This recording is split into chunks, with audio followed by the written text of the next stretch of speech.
Slammin Yes.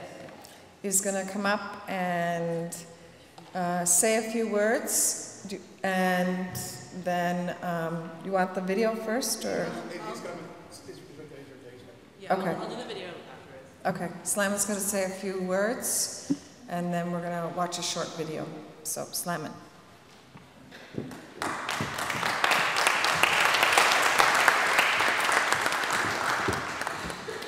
Hi everybody, my name is Seth Lamming. My friends call me Slamming. It's a nickname that caught on a few years ago. I moved to Philadelphia in June, actually, but grew up in the public education system in Missouri and St. Louis, or outside of the city, rather. Not too many people live in St. Louis City anymore. The stuff that's happening in Philly right now happened there about 30 years ago, so the city's very, it's kind of gutted now. So I grew up outside of the city in the public education system where I had,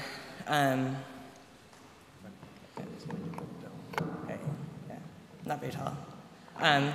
My experiences growing up there were, I didn't know this at the time, but actually very commonplace experiences for transgender youth, where I was targeted for punishment at a greater rate than most other students, and was placed in special education classes and told that I was stupid, underdeveloped, wouldn't succeed. And the harassment that I got from my peers was actually encouraged by adult staff members there. But I, unlike many other trans youth who are often victims of suicide, incarceration, homelessness, abuse from foster parents, etc., had a very supportive and compassionate family. So I did make it through high school, and I did make it through college where, you know, they say college is the road to success, but it's actually a really ugly place like our government. I saw a lot of my female friends raped, stalked, intimidated by peers with impunity. My friends who are Black and Latina were harassed consistently by public safety officers. And then I graduated with a degree in American Studies and English and wrote my undergraduate thesis on prison abolition and why it's really important to abolish the prison industrial complex, and proposed new models of justice, such as transformative justice that implements the entire community and keeping each other safe outside of the system. And I think people liked it. I won the best thesis of my major, and despite that, I haven't been able to get a job that I can survive on. I have gone through 3 jobs since moving to Philadelphia in June. The first job was a really shitty, restaurant job that I got fired from after 2 weeks. I applied using my government name, as I usually do with jobs, because they do background checks and stuff, and I haven't legally changed my name. And I got fired after 2 weeks. I think that they felt that something was a little bit off about me. And I ended up having to call the Department of Labor to get my paycheck because they wouldn't give it to me. And after that, I got hired at Pathmark, but then unhired shortly afterwards because there was a discrepancy in my paperwork. Because I guess the Social Security database, you know, they say like they have your correct gender and name and stuff like that. I didn't put my legal gender in my paperwork because, you know, I thought maybe I'll try to, you know, be myself at this employment opportunity. And I got unhired and was unemployed again. And then I got hired at Whole Foods Market, which all of these places, everybody should stop shopping at immediately, by the way.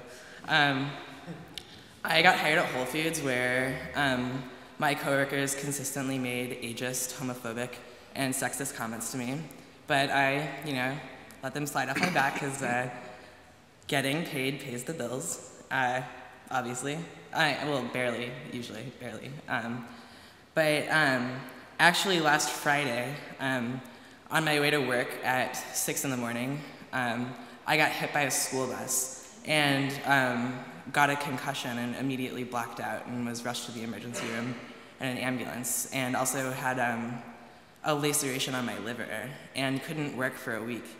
And I was supposed to return to work today, but I got a call last night that said that I would be unable to continue to work at Whole Foods for taking time off, despite the fact that I was hit on the way to go work there.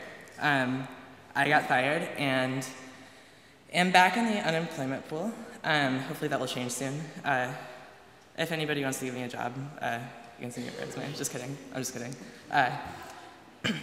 So, in addition to that, I guess what the moral of that story that I just told is that something that's really scary about being in the service industry is that, as many of you probably know, people who do service work are hyper-exploitable, surplus, and are not human in the eyes of their employers. And unless you're lucky enough to be in a union, you have absolutely no rights and nobody cares about you at all. And another thing that I'd like to share is that on the same day, and this is really ironic and coincidental, but on the same day that the government shut down, I found out that my oldest brother had disappeared while homeless in San Francisco. And I immediately thought about his decade-long heroin addiction and the war on drugs and this like crazy expensive proto-militaristic buildup of the police force and how methadone is almost as expensive as heroin, and that's why people aren't getting help. And if people want to change the world, I think that we need to start paying attention to the people around us and building relationships and building trust and building care and holding people accountable even within our own communities, because nothing's going to change if violence is existing around us and we're letting people we care about fall through the cracks. So I also wanted to share this clip. It's the trailer for a documentary by a prison abolition group called Critical Resistance. It's called Visions of Abolition. It's pretty much spearheaded by some of my favorite Black feminists, Angela Davis and Ruth Wilson Gilmore. It's about the linkages between the prison industrial complex, slavery, and private prisons, and race and gender and violence and stuff like that, and also about how community-based efforts to crowd out the system are going to be more effective than trying to tinker with policy, I guess. I don't know. Okay, that's it. All right, thanks for listening.